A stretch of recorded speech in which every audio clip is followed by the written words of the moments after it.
You're listening to Systemic Error Podcast. The failure was designed. It's crazy. GOP rebel declares war on Republican leadership based on an article by Alexander Willis. The GOP is holding its own government hostage for voter suppression bill. One paragraph of context read, Paulina Luna says she will block House floor proceedings unless Speaker Mike Johnson forces the SAFE Act into a must-pass bill. The measure would impose voter ID and citizenship checks and add new limits on mail voting. House Republicans have already spent years trying to keep unrelated amendments out of the defense bill, yet Luna helped kill a rule that would have attached the SAFE Act anyway. In the Senate, Johnson is now trying to recast the standoff as Democrats blocking passage. Who actually has power? This is not a mystery about legislative dysfunction. The people with institutional power here are House Republicans. Mike Johnson controls the chamber's agenda. House GOP leaders control what reaches the floor. Luna is not operating from the outside. She is using leverage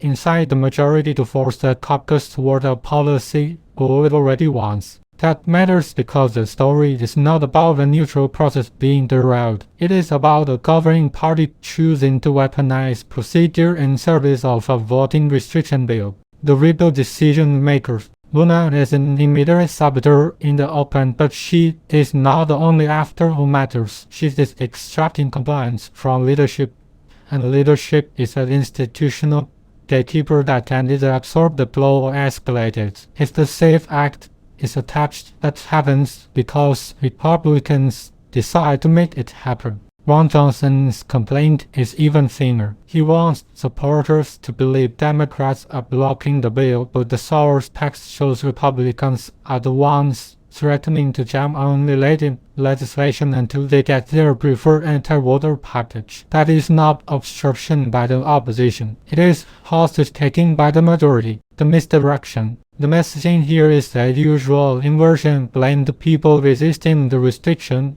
not the politicians push it. Johnson's line, the Democrats are preventing passage, is not a description of the power structure. It is propaganda meant to launder Republican responsibility through partisan theater. The tactic works only if you ignore who is controlling the must-pass bill, who is forcing the condition, and who benefits from making voting harder. The point is not to solve a policy problem. The point is to turn democratic participation into a partisan battlefield and then accuse opponents of being the obstacle. What this reveals, the SAFE Act is not being treated as a serious election policy proposal. It is being used as a loyalty test and a weapon of leverage. Voter ID and citizenship checks are sold as administration. In practice, they are barriers. New restrictions on mail ballots do the same work. From another angle, narrow access, increase friction, and force more eligible voters to clear more hurdles. That is why the framing matters. This is not both sides chaos. It is a governing faction using procedural control to push a voting restriction agenda while its own members scramble to assign the blame elsewhere. The system beneath it. The larger pattern is authoritarian politics in miniature. Weaken their electorate, then pretend the resulting conflict was caused by the people defending access. Republicans are not stumbling into democratic erosion. They are choosing it, then recruiting confusion as cover. The story is a reminder that institutional power is not just who votes yes. It is who can set the terms, shape the narrative, and force the country to negotiate over whether participation itself should be harder.